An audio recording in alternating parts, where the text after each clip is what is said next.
In this video, let me show you how to send a live snap without media upload. First, open Snapchat and go to the main camera screen. From there, press and hold the capture or shutter button for at least half a second or more.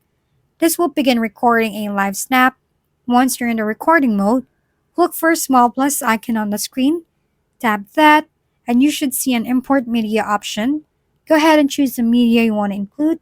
After importing, return to the clip you originally recorded, the one you started with, and delete that clip.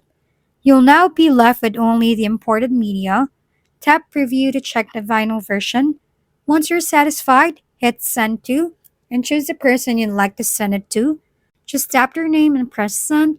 That's it. You've now sent a live snap using imported media without traditional media upload. If we've been helpful, kindly give us a thumbs up and don't forget to hit the subscribe and bell button for more contents. For any questions and suggestions, comment down below.